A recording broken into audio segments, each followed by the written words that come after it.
New logics in the market भाग दो। क्या आप नशे के बारे में ये जानते हैं? All hidden questions. ये किताब श्री दीपक सत्य द्वारा लिखी गई है। प्रश्न 18।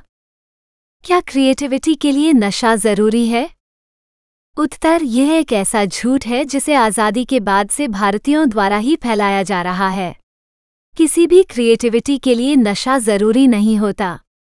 माँ प्रकृति की दुनिया में हर जीव रचनात्मकता के लिए स्वतंत्र है। दुनिया के हर भूभाग में अनेकों तरह के जीव विभिन्न प्रकार की रचना रचते हैं। किसी को उस रचनाओं के लिए नशे की जरूरत नहीं होती। इसी तरह इंसानों को भी रचनात्मकता के लिए नशे की कोई जरूरत नहीं होती।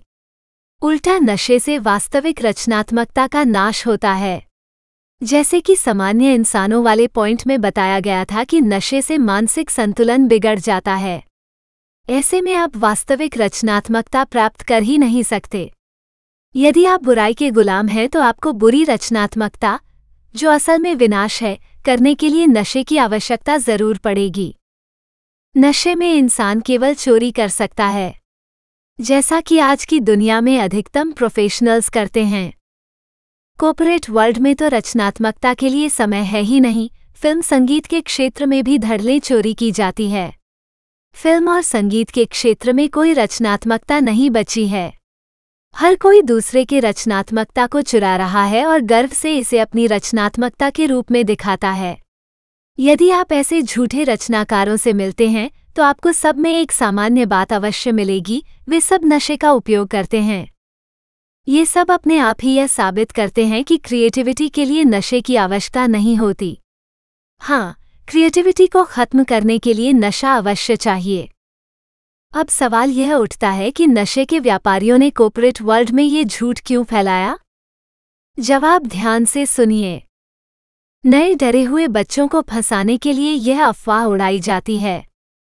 जनसंख्या विस्फोट को झेलते भारत देश में नए बच्चों को नौकरी बड़ी मुश्किल से मिलती है। नौकरी मिलते ही उन्हें अपने बॉस को ये साबित करना होता है कि वो इस नौकरी के लायक है।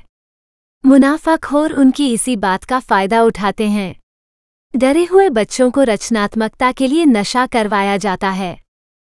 नशे से रचनात्मकता तो आती नहीं। बच्चे नशे के साथ साथ चोरी करना, झूठ बोलना, धोखा देना मुफ्त में सीख जाते हैं।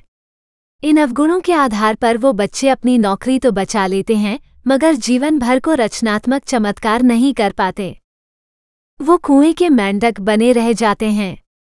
ऐसा कुआं जिसकी हर दीवार पर नशा बिकता है। इसलिए न तो नशा इंसानी व सकारात्मक रचना के लिए जरूरी था और न ही कभी इंसानी व सकारात्मक रचनात्मकता की जरूरत बन सकता है। कम से कम भारतीयों के मामले में यह असंभव है, क्योंकि हम बुद्धिमान और नेकदिल भारतीय कभी भी ऐसी चीज़ों को रचना की ज़रूरत के तौर पर नहीं चुनते जो अंततः हमें समय से बहुत पहले दर्दनाक मौत देने वाली हो। नशा केवल और केवल नशा करने वाले की मजबूरी बन सकता है। ध्यान से देखो तो पता चलेगा कि नशा रचना के लिए ज़रूरी की आड़ में बहुत से मासूम और बेखबर लोगों को मजबूरी बन चुका है। नशे का केवल एक ही अर्थ है, मजबूरी। नशा केवल मानव शरीर की मजबूरी बन जाता है। ये किसी भी मानव के लिए अच्छी व सकारात्मक रचना की जरूरत नहीं हो सकता है। दोस्त, यहाँ से साफ हो जाता है कि नशे के व्यापारियों ने हम भारतीयों से असली ज़रूरतें छीनकर हमें नकली ज़रूरतों की अफवाहों में फंसा दिया। जो नशा केवल नशा करने वाले की मजबूरी होता है, उसे मानव रचना की ज़रूरत मनवा दिया गया। बुराई के दूत बने मुनाफाखोर कारोबारियों के दो मकसद हैं। सबसे पहले, नए बच्चे नशे को क्रिएटिविटी की एक ज़रूरत के रूप में अपना लें और अच्छे नेक लोग भी नशे को क्रिएटिविटी की एक ज़रूरत समझकर इसके संपर्क में आ जाएं। दूसरा, बच्चे और अच्छे नेकदिल लोग कभी नशे के जाल से बाहर न निकल पाएं। इन एजेंडों के लिए बुराई के दूत बने मुनाफाखोर कारोबारियों ने अफवाह फैला दी कि नशा क्रिएटिविटी की एक ज़रूरत है। जाहिर है यह अफवाह सफल रही है। नए बच्चे और अच्छे नेक लोग नशे को रचनात्मकता की नई ज़रूरत के रूप में इस्तेमाल करते हैं और जीवन भर के लिए नशे के जाल में फंस जाते हैं, क्योंकि कुछ दिनों के भीतर नशा एक मजबूरी बन जाता है। वे सब मृत्यु तक इस तथ्य से अनजान रहते हैं कि नशा क्रिएटिविटी की ज़रूरत नहीं है।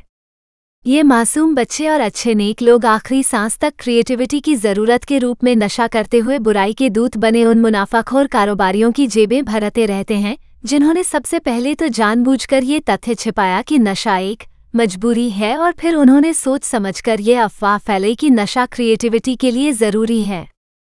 नशे के बूते क्रिएटिविटी करने निकले बच्चे उम्र भर के लिए नशे के जाल में फंसे रह जाते हैं। वो नए नए तरीके से नशा करते हैं, नए नए प्रकार का नशा करते हैं, नई नई जगहों पर जाकर नशा करते हैं, नए नए लोगों के साथ नशा करते हैं, नए नए कारण से नशा करते हैं, नशा करते हुए नए नए संकटों और रोगों को बुलाते हैं, नई नई बुराइयों को आमंत्रित करते हैं। बस कोई नई रचना नहीं रच पाते। नशा उन्हें बुराई में हर तरह का नयापन जरूर देता है, बस रचनात्मकता में नयापन नहीं लाने देता।